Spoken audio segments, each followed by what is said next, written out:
राधे राधे दोस्तों। आज हम आपको बरसाना की उस दिव्य भूमि पे लेके आए हैं जिसे ब्रज का हृदय कहा जाता है, गहवर वन। यह कोई साधारण वन नहीं है। यहाँ की हवा में आज भी प्रिया प्रीतम की पायल की छन-छन की आवाज़ सुनाई देती है। आज हम गहवर वन की संपूर्ण लीलाओं के बारे में बात करेंगे। आज की इस वीडियो में आपको गहवर वन के दर्शन के साथ साथ उसकी लीलाएं भी बताऊंगा। तो हमारे साथ वीडियो से जुड़े रहिए और हमारे चैनल पर पहली बार आए हों तो चैनल को सब्सक्राइब करिए। राधे राधे। गहवर वन का अर्थ होता है गुफाओं वाला वन या अत्यंत गहरा वन। मान्यताओं के अनुसार इसका निर्माण स्वयं श्री कृष्ण भगवान ने अपनी लाडली जूझ श्री राधा रानी के आनंद के लिए किया था। यह वह स्थान है जहां आज भी समय ठहर जाता है। कहते हैं कि द्वापर युग में जब श्री कृष्ण गोपियों के साथ विहार करते थे तब यह स्थान उनकी रासलीलाओं का मुख्य केंद्र हुआ करता था। संतों का मानना यह है कि यहाँ का निर्माण किसी मनुष्य ने नहीं बल्कि दिव्य शक्ति और प्रेम से हुआ है। क्या आपने महसूस किया है कि यहाँ की हवा में एक अनोखी गूंज है? यह वही भूमि है जहाँ पर श्री कृष्ण व राधा ने अपनी लीलाएं रची हैं। यह वही स्थान है जहाँ राधा रानी ने मान लिया था कि प्रीतम श्री कृष्ण उन्हें मनाने आए थे। यहाँ की हर कुंज में आज भी वे लीलाएं जीवंत हो उठती हैं। संतों ने यहाँ बरसों तपस्याएं की हैं और वे आज भी दावा करते हैं कि रात के सन्नाटे में यहाँ पायल की झंकार और मुरली की मधुर धुनें सुनाई देती हैं। अब बात करते हैं यहाँ के वृक्षों की, जो बिल्कुल भी सामान्य नहीं हैं। अगर आप यहाँ के पेड़ों को ध्यान से देखेंगे तो पाएंगे कि उनकी शाखाएं किसी न किसी पेड़ की तरह सीधी नहीं हैं। वे अजीब तरह से मुड़ी हुई हैं, जैसे कि कोई किसी को झुककर प्रणाम कर रहा हो या नृत्य की मुद्रा में हो। वैज्ञानिक इन्हें चाहे जो भी कहें, लेकिन भक्त जानते हैं कि ये वृक्ष उस समय भी मौजूद हैं जब श्री राधा कृष्ण इन कुंजों में विहार किया करते थे। ये वृक्ष उनकी नृत्य लीलाओं को देख रहे हैं और आज भी उसी भक्ति में डूबे हुए हैं। यहाँ के वृक्षों को छूना ऐसा माना जाता है कि आप श्री कृष्ण के साक्षात दर्शन कर रहे हो। गहवर वन में ना जाने कितने महान संतों ने अपना जीवन बिताया है। स्वामी हरिदास जी जैसे संतों ने यहाँ उसी दिव्य संगीत और प्रेम को प्राप्त किया था। यहाँ आने वाले साधकों का अनुभव है कि आप जैसे इस वन की सीमा में प्रवेश करते हैं, बाहरी दुनिया का शोर शांत हो जाता है। यहाँ का वातावरण एक अजीब सी शांति और दिव्य प्रेम की अनुभूति कराता है। यह वही भूमि है जहाँ भक्तों को भगवत प्राप्ति हुई है, क्योंकि यहाँ का हर कण कण राधा नाम की ऊर्जा से भरा हुआ है।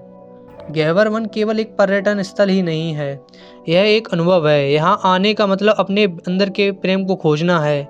अगर आप शांति चाहते हैं, अगर आप श्री जी की कृपा का अनुभव करना चाहते हैं तो गहवर वन में जरूर आएँ। दोस्तों, अब हम बात करने वाले हैं गहवर वन की विशेष लीला को। दोस्तों, गहवर वन के महत्व को बिना मेहंदी और गोद भराई की लीला के समझना अधूरा है। क्या आप जानते हैं यह वही पावन स्थान है जहां सखियों ने श्री जी यानी कि राधा रानी के हाथों में प्रेम की मेहंदी रचाई थी। कथा के अनुसार जब सखियों ने श्री राधा रानी का श्रृंगार किया तो उनके कर कमलों पर, हाथों पर बड़ी ही सुंदर मेहंदी सजाई थी। वह मेहंदी इतनी अद्भुत थी कि उसकी सुगंध से पूरा वन महक उठा। यह लीला इतनी रसिक थी कि साक्षात ब्रज किशोर श्री कृष्ण भी छिपकर सौंदर्य को देख रहे थे। मेहंदी लगाने के बाद श्री जी की वह छवि जिसे हम गोद भराई की लीला के रूप में जानते हैं, इसी गहवर वन के कुंजों में संपन्न हुई थी। सखियों ने जब उन्हें दुलार किया तो श्री जी की अलौकिक मुस्कान देखकर वन के वृक्ष भी आनंद में झुक गए। मान्यता है कि उस रसवंती लीला के बाद श्री राधा रानी अपनी सखियों के साथ इस वन के पास स्थित प्रिया कुंड, जिसे आज श्रद्धालु श्रद्धा से पूजते हैं, वहाँ पर पधारी। वहाँ उन्होंने अपने कर कमलों को उस दिव्य जल से धोया। इसी वजह से उस प्रिया कुंड का जो जल है वो ऐसा जल है वो 48 घंटे के बाद अपने पुनः मेहंदी वाले कलर रंग में आ जाता है।